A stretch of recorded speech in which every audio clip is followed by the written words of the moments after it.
Problems మనం చాలా important expect చేయొచ్చు. బట్ ఆ స్టేజ్ ప్రాబ్లం కాదు కానీ మెథడ్స్ మార్చచ్చు. కోనికల్ టెన్ బేసెస్ కూడా ఇస్తాడు చూడండి.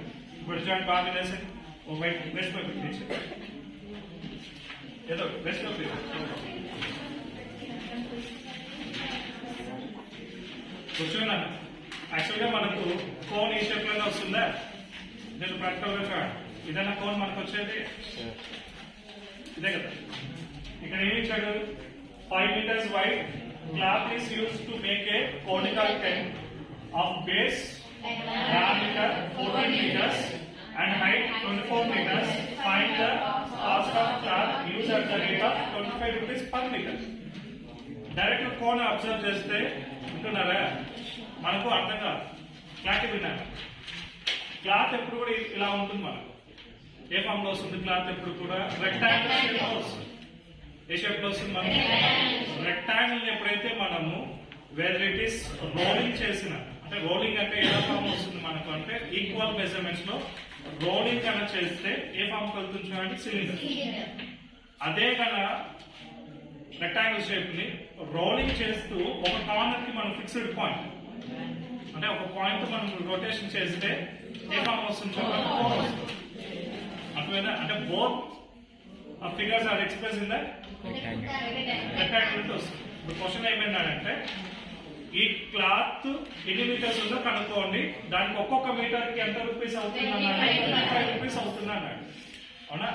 అయితే టోటల్ క్లాత్ ఎంత ఉందో కనుక్కోవాలి కదా. అంటే మనకి ఏం కావాలి? ఏరియా కావాలి. అంటే ఏరియా ఎంత ఉందో కనుక్కోవాలి కదా. అప్పుడు ఏరియా కనుక్కోవాలంటే ఏం చేయాలి? మనకు లెంత్ బ్రెడ్త్ కావాలి. కానీ ఇక్కడ క్వశ్చన్ ఏమి ఇచ్చాడు? బ్రెడ్త్ మాత్రం ఇచ్చాడు. ఎంతది? 5 meters. ఎందుకు? వైడ్ ఈజ్ నథింగ్ బట్ బ్రెడ్తే కాబట్టి. అంటే ఈ రెక్టాంగిల్ లో ఏం ఇచ్చేసాడు? బ్రెడ్త్ ఇచ్చాడు. ఏం కనుక్కోవాలి? లెంత్ కనుక్కోవాలంటేనే మనం ఏం చేయాలా? ఏరియా తెలుస్తుంది. అప్పుడు ఏరియా బట్టి మనం ఏం చేయొచ్చు? ఇక్కడ cost of rate of 25 rupees per meter అని చెప్పచ్చు మనం. అట్లా సార్ డౌట్ ఉందా? సో ఇప్పుడు ఏం చేయాలి? ఇప్పుడు మనం ఫస్ట్ ఏం కనుక్కోవాలి కదా. అప్పుడు ఏం కనుక్కోవాలి? లెంత్ కనుక్కోవాలంటే ఫస్ట్ ఏం చేయాలి? ఏరియా తెలియాలి. ఏం తెలియాలి? ఏరియా తెలియాలి. అర్థమవుతుందా? ఏరియా తెలియాలంటే ఫస్ట్ వన్ ఏం చేశారంటే మనకు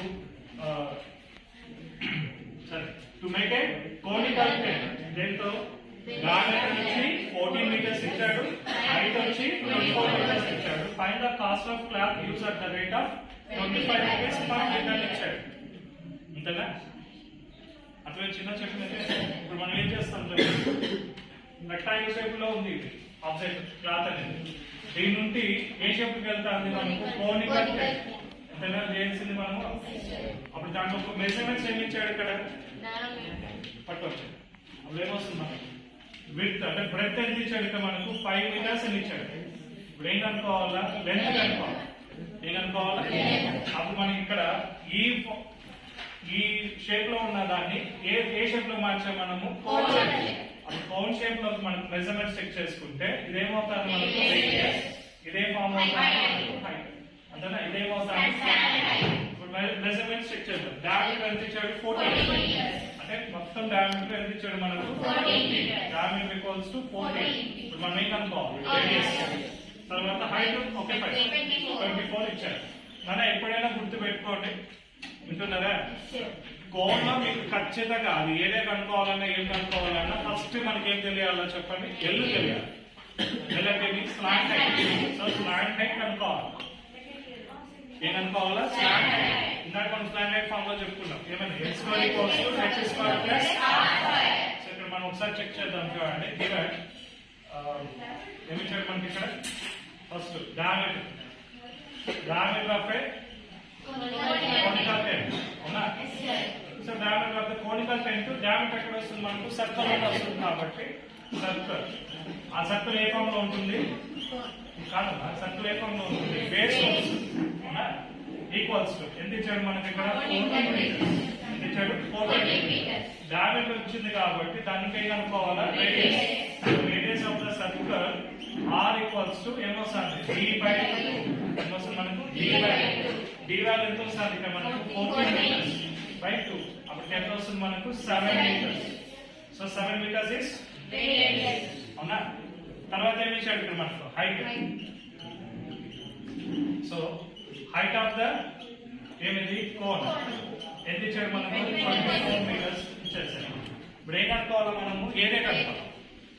ఏం కనుక్కోవాలి? ఏరియా కనుక్కోవాలన్నప్పుడు ఏం చేయాలి? సిఎస్ఏ ఏం కనుక్కోవాలి?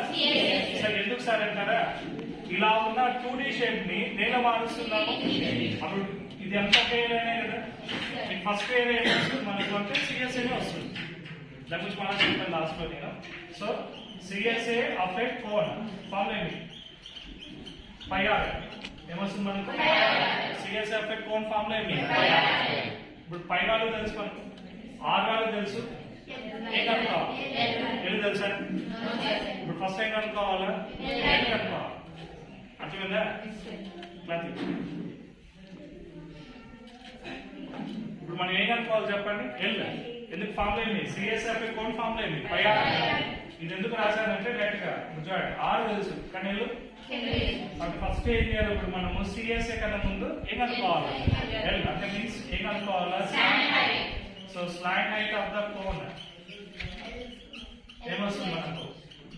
L square equals to H square plus R square. అది ఎలా కనుక్కోవాలంటే under root of H value ఎంత వస్తుంది మనకు ఇక్కడ? 24. హెచ్ వాల్యూ ఎంత ఇచ్చారు మనకు? 24. So 24 square plus R value ఎంత వస్తుంది మనకు? 7 స్క్వేర్. ఇప్పుడు దీన్ని మొత్తానికి అప్లై చేయండి. ఎల్ ఈక్వల్స్ టు ఏమొస్తుంది మనకు? Under root of 24 square value ఎంత? 576.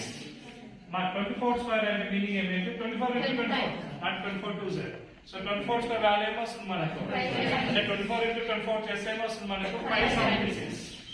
ఎంత? 576 ప్లస్ 49.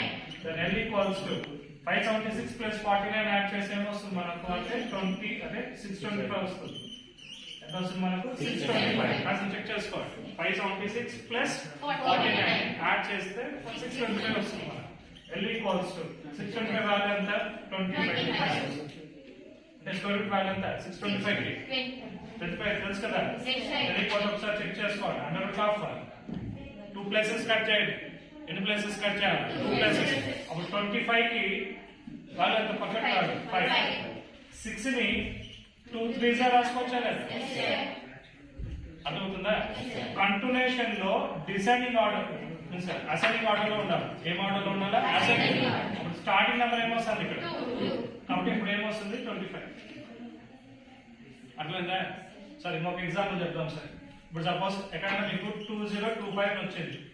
ఇప్పుడు ఎన్ని ప్లేసెస్ కట్ చేయాలా? 2 ప్లేసెస్. ఓన్లీ ఇక్కడ 25 వచ్చినప్పుడు మెథడ్, మిగతా వచ్చినప్పుడు మిగతా చూద్దాం. ఎన్ని ప్లేసెస్ కట్ చేయాలి? అప్పుడు 25 వాల్యూ ఎంత? 5. 20 ఎట్లా రాసుకోవచ్చు చెప్పండి? కంటిన్యూషన్ లో ఉండాలి. ఏ నంబర్స్ లో ఉండాలి? కంటిన్యూషన్. ప్రోడక్ట్ అనే ఏ ఫామ్ లో ఉండాలి? కంటిన్యూషన్. అవునా?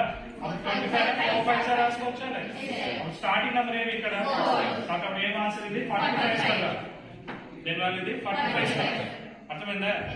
డౌట్ ఉందా? ఇప్పుడు సపోజ్ సార్ ఇది వస్తే ఓకే ఫైన్. ఇప్పుడు ఇంకొక నెంబర్స్ వేరే నెంబర్స్ వస్తే ఏం చేయాలి సార్? ఇప్పుడు సపోజ్ 5625 అనుకోవాలి. ఈ నెంబర్ 5625. 25 హాఫ్ ఎంత? 5. అవునా? అప్పుడు ఏమొస్తుంది సార్? కూర్చోదు, మీరు చెప్పే పని లేదు సార్. పాస్ పెట్టు సార్. 5625 స్క్వేర్ రూట్ ఎంత సార్? నెంబర్ కన్ఫ్యూజ్ అయిపోయింది. 25 వాల్యూ ఎంత? 5. 56 వాల్యూ ఎంత? 7. 8 ఎంత వస్తుంది? 56. ఇది స్టార్టింగ్ నెంబర్ ఏమొస్తుంది? సో ఆన్సర్ ఏదైనా అంత మనకు వచ్చేది. సో ఏ వాల్యూస్ అయినా అంతే మనం పాస్ పెట్టచ్చు. ఆన్సర్ ఏమి? 95. అదంటే ఫస్ట్ నెంబర్ చూసారు మనకు తెలిసిపోతుంది. అండర్ రూట్ ఆఫ్ 9025 కి 5 వస్తుంది. 19 ఎట్లా రాసుకోవచ్చు? 9 10 సార్ కదా. 19 ఎట్లా continuation number 9 10 sir. So 9 10 sir వాళ్ళలో స్టార్టింగ్ నెంబర్ 95 స్క్వేర్. ఇట్లాంటి పదాలు ఇట్లాంటి బేసిక్స్ నేర్చుకోవాలి. ఎందుకంటారా ఈ 25 అంటే 5 అనేది ఏమవుతుందంటే హాఫ్ నెంబరే కదా. 1 to 10 లో హాఫ్ నెంబర్ ఏమి? 5. 11 to 12 లో హాఫ్ నెంబర్ ఏమి? 5. ఏ 5? 15 అంటే 5 వస్తుంది కదా. ఈ 5 కాంబినేషన్ లో వచ్చే వాల్యూస్ ఏమి అంటే మీ ఫార్ములా ఏమంటే n into n plus 1 తో కనుక చేసుకుంటే బిన్ అయిపోతుంది ఆన్సర్. n అనేది ఏమి? 9 అయితే 9 plus 1 ఎంత 10. అందుకు కంటిన్యూషన్ నంబర్స్ ఉండే వాటికి పర్ఫెక్ట్ గా మీకు 5 బయటపడిపోతుంది. వేరే నెంబర్ కాదు, వేరే నెంబర్ టెక్నిక్స్ ఉన్నాయి, వింటానంటే చెప్పేస్తాను. చిన్న ఎగ్జాంపుల్, సపోజ్ 2401 ఉంది, నేను స్కూల్ కనుక్కోవాలి. అప్పుడు ఇక్కడ కూడా same to same 2 places cut చేయి.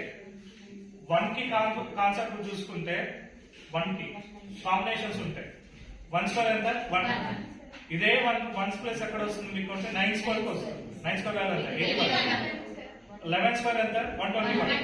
19 స్క్వేర్ 361. అంటే 1 9 కాన్సెప్ట్ యూనిట్స్ ప్లేస్ లో వస్తే ఆన్సర్ లో కూడా మీకు ఖచ్చితంగా ఎంత అవుతుంది 1.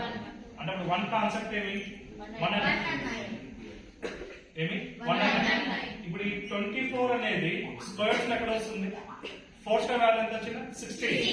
5 స్క్వేర్ వాల్యూ వాటి మధ్యలో ఉండేది 24 వాల్యూ దేని మధ్యలో వస్తుంది 4 స్క్వేర్ 5 స్క్వేర్ తీసుకోలేదు. ఎందుకు 5 స్క్వేర్ ఎంత అప్పుడు ఏది తీసుకోవాలి అంటే 4 4 4. మనం ఆన్సర్ ఈ రెండింటిలో ఏది చెక్ చేసుకోవడానికి ఒకసారి 4 రాయాలా. ఇందాక ఫామ్ ఏం చెప్పాను ఎన్ని 4 తర్వాత వచ్చే నెంబర్ ఏమి 5. సో 4 5 సార్ ఎంత 20.